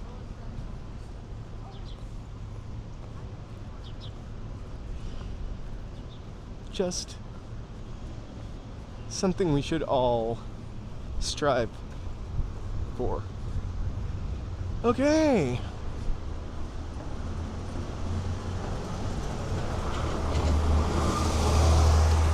Now we're on 4th Street. I'm 3 blocks from the subway. Thank you for entertaining me and letting me take that little extra pit stop. And we finished our historical walk, but there's history in every corner down here. Well, maybe not this particular corner, but certainly that one.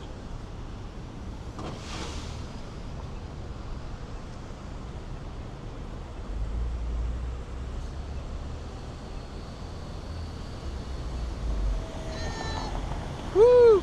I want to try this. I thought I updated this yesterday. I want to take a second to thank all my members for their support.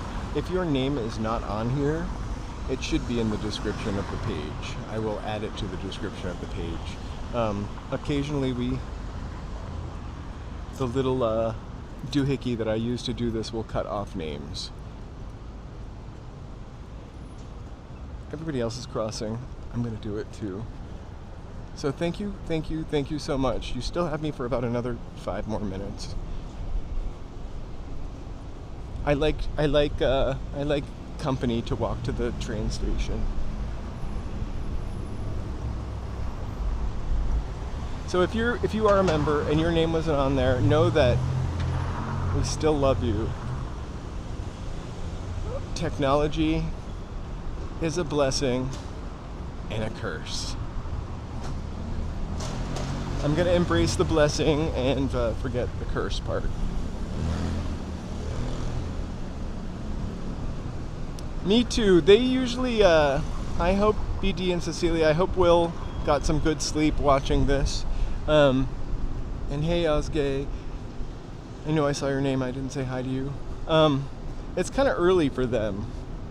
Like I think like Cecilia and BD usually watch, they're after work watchers. I wanted to go at like 11:30 I'm dying to just get up at the crack of dawn and do a stream as people are going to work.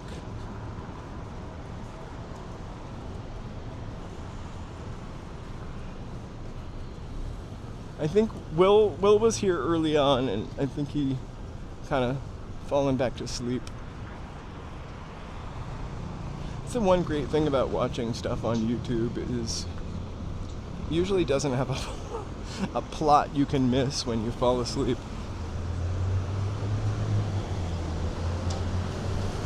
Anorexic, dyslexic, thank you for being here.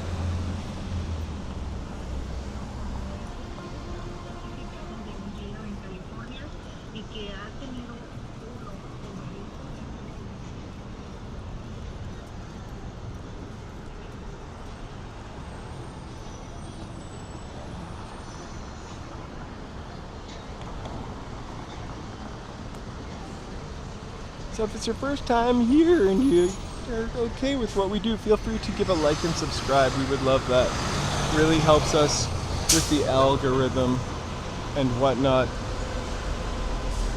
Also, we live stream 4 days a week. This week we're a little off, but we're doing Tuesday, Wednesday, Thursday. We were also on Sunday, and then Friday, Saturday, Sunday we're just gonna post some member stuff, but we'll actually live stream on Monday of next week. Take Tuesday off, and then Wednesday, Thursday, Friday, Saturday, Sunday, and then we bump to a Wednesday. It's confusing. I'll go back to the old schedule that I used to be on.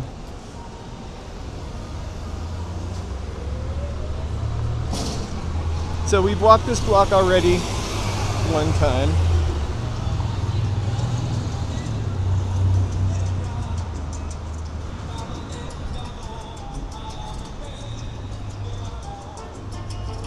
I just love the giant windows, although I think I would fall out of them.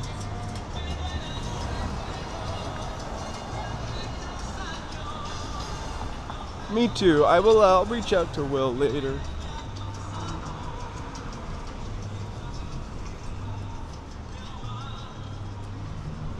Well, Mary. I meant Marie, actually. Purses. One last look at the purses. Okay, 6th and I am going to sign off and then walk my last block to the train station. Hop on the train station. Joe, I'll be on my way home soon.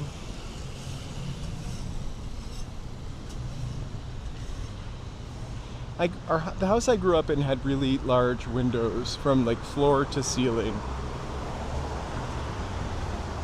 I mean, a really old house, so the windows were highly problematic. But I love having that much window. No one ever fell out of any of them.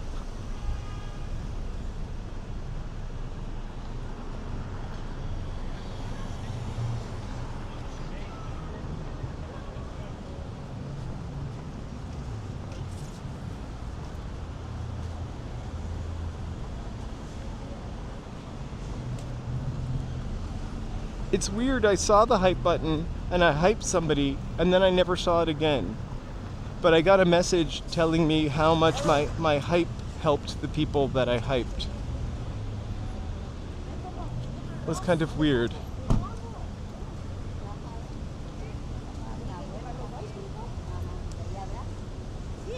Maybe that's what it was. I could only see it on the phone and then I couldn't see it from the desktop. I spend the least amount of time looking at YouTube on my desktop. TV, number one. I think that's why I try to make everything a little cinematic. I do it for myself because I like beautiful stuff. I also do it for you because you like beautiful stuff. I did see something where YouTube is going to start taking live streams and streaming them also vertically, which I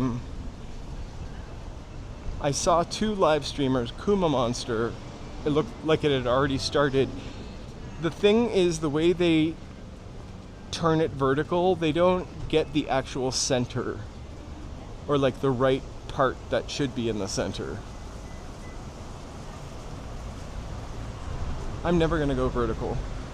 Well, probably never gonna go vertical unless like I'm just like checking in.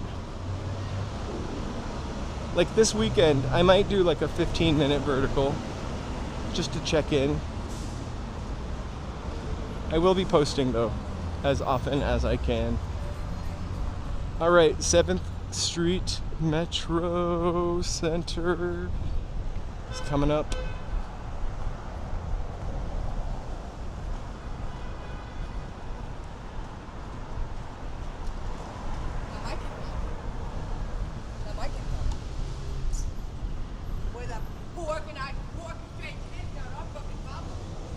Oh.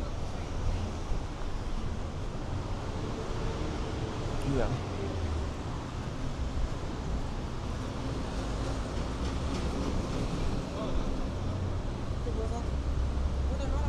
All right. So, I'm gonna leave you with this last little bit of history, which we've talked about before. We'd love to debate it. Every time we go to Santa Monica Pier, we're always taking a look at the end of Route 66. Well, that's the new end of Route 66. This is the original end of Route 66 till 1939. The original terminus of Route 66 came right through the Broadway Historic Theater District. Kind of interesting.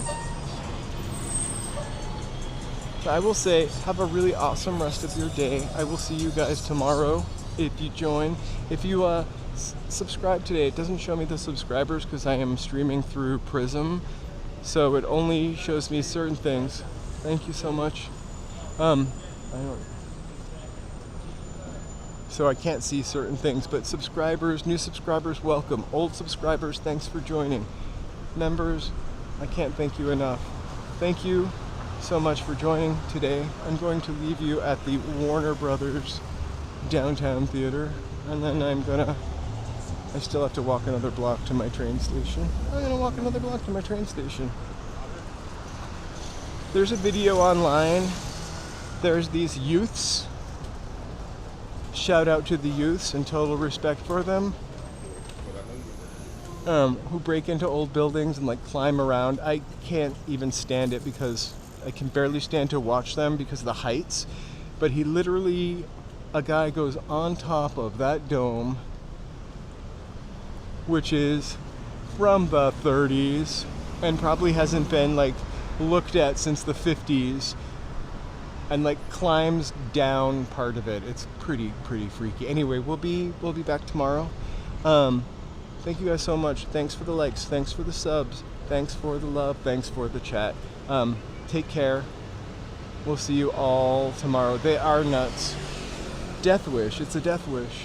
I mean an unalive wish.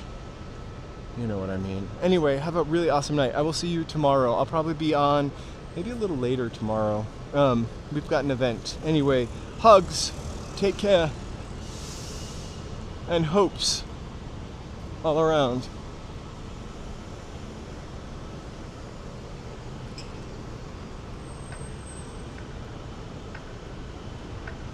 Bye. Thank you again, everybody.